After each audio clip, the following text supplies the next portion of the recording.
instituciones jurídicas de nuestra universidad así lo han sostenido. Tienen todo el derecho de sostenerlo, y uno con educación y respeto tiene todo el derecho de disentir 100%. El decreto viola, pues, además de todo lo que he dicho, el artículo 5º constitucional, porque evidentemente se atentó contra el derecho del trabajo, y también violación del apartado A del artículo 123 constitucional, porque se atentó en contra de los intereses laborales de los trabajadores, así como de su representación social, y el eje de esto fue la negativa flagrante, el desconocimiento del derecho de audiencia, el párrafo segundo del artículo 14. El presidente, por último, se apoya en un artículo que es el 16 como fundamento. Vuelve a decir que cuando el 16 de la Constitución habla de fundamento y motivación, vuelve a decir que la motivación en un elevadísimo índice se deriva del fundamento. Con base en este artículo, expongo, digo, manifiesto. Entonces, el titular del Poder Ejecutivo también pretende fundamentar su decreto en el artículo 16 de la Ley Federal de Entidades Paraestatales. Desde el primer momento manifestamos, al presentar el amparo, el juicio de amparo, manifestamos ante la juez de distrito que conoció del asunto que este era un artículo abiertamente inconstitucional, y alguien me corrigió y me dijo no es anticonstitucional. ¿Por qué? Dice así, 16 de la Ley Federal de Entidades Paraestatales. Cuando algún organismo descentralizado, creado por el Ejecutivo, es el caso, deje de cumplir sus fines u objeto, o su funcionamiento no resulte ya conveniente desde el punto de vista de la economía nacional o del interés público, que es lo que se ha alegado, la Secretaría de Hacienda y Crédito Público, atendiendo la opinión de la dependencia coordinadora del sector que corresponda, propondrá al Ejecutivo Federal la disolución, liquidación o extinción de aquel. Asimismo, podrá proponer su fusión cuando su actividad combinada redunde en un incremento de eficiencia y productividad. Punto final. Es una ley secundaria. Y el derecho de audiencia. ¿Se podrá hacer todo esto? De acuerdo. Ya no resulta conveniente. Entonces, fíjate que la Secretaría de Hacienda, atendiendo al interés o a la opinión de la dependencia coordinadora del sector, propone al Ejecutivo, muy bien, pero ¿y los trabajadores? ¿No van a ser escuchados? ¿No van a ser oídos? Faltó una frase fundamental, previa audiencia a los trabajadores, previa manifestación de los trabajadores de lo que a sus intereses y derechos corresponda. A nuestro entender es clarísimo que es un artículo inconstitucional o anticonstitucional. Pues bien, todo esto fue producto de una ardua elaboración a cargo de los señores ministros de la Suprema Corte de Justicia de la Nación. El ponente fue el señor ministro don Juan Silva Mesa, y la ministra Olga Sánchez Cordero había sido comisionada por el Pleno para X trabajo y no estuvo presente. Entonces votaron los demás por unanimidad. Entonces confirmaron la negativa de amparo del Sindicato Mexicano de Electricistas, indicando que en términos del artículo 90 constitucional se establece que las leyes determinarán las relaciones entre entidades paraestatales y Ejecutivo Federal, y tomando en cuenta que el referido organismo fue creado por un decreto del presidente, este está facultado legal y constitucionalmente para decidir la extinción de los organismos descentralizados, nada más con la salvedad a la que me he referido. Yo no estoy de acuerdo en esto. En caso de que dejen de cumplir sus fines, muy bien, pero nació por mandato de ley, por mandato de leyazlo y no por decreto. Esta decisión, indicó el alto tribunal, es que es congruente con la facultad reglamentaria.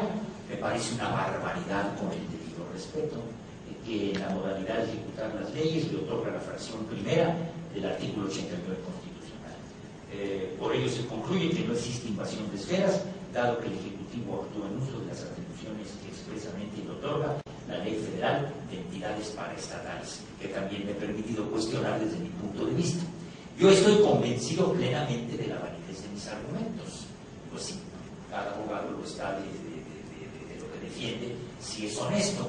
Me parece clarísimo. Bien, hay gente que coincide, hay gente que no, de acuerdo. Es también absolutamente válido. Ahora, sabemos perfectamente que el Tribunal de la Suprema Corte de Justicia de la Nación es un tribunal de control constitucional y que lo que dice pues es cosa juzgada, es la última instancia, y por supuesto que como abogados no tenemos sino que acatar su resolución. Cuando yo digo en mi lenguaje respeto, manifiesto siempre que lo que quiero decir es acatamiento, es decir, yo entiendo por respeto el acatar lo que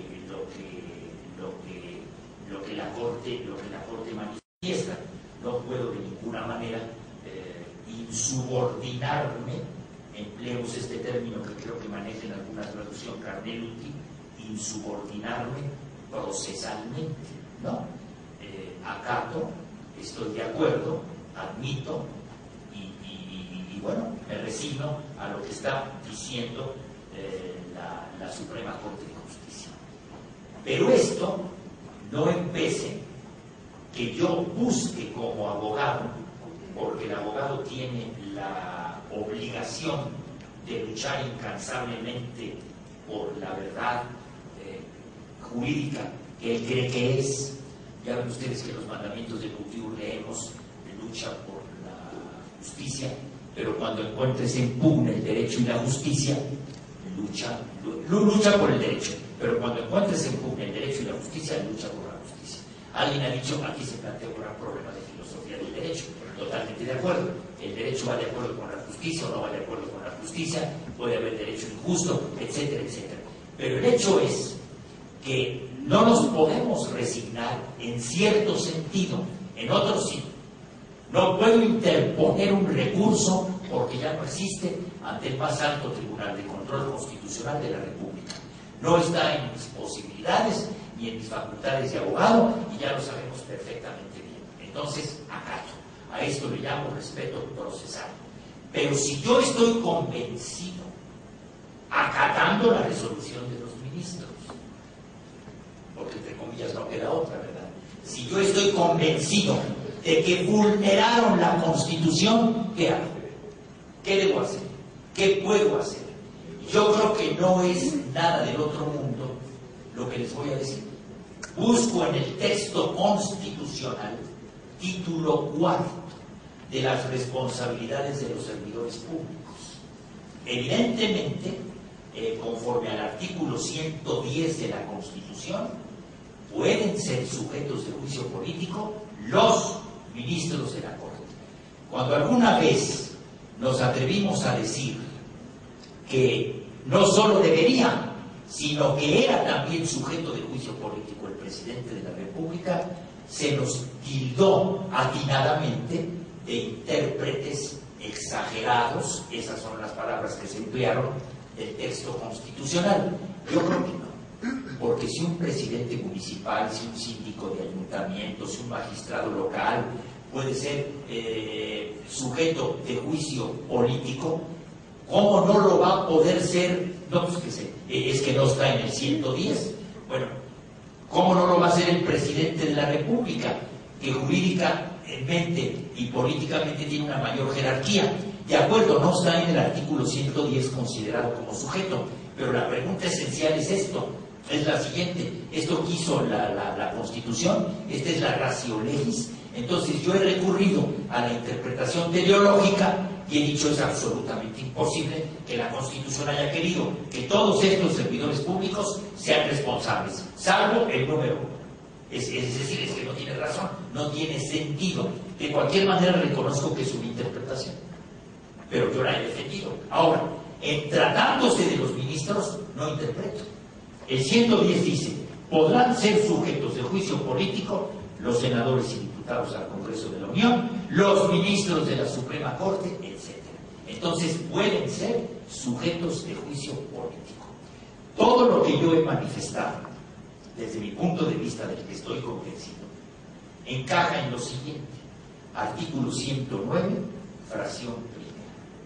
Se impondrán mediante juicio político las sanciones indicadas en el artículo 110 a los servidores públicos que señalados en el mismo precepto, cuando en el ejercicio de sus funciones incurran en actos u omisiones que redunden en perjuicio de los intereses públicos fundamentales o de su buen despacho.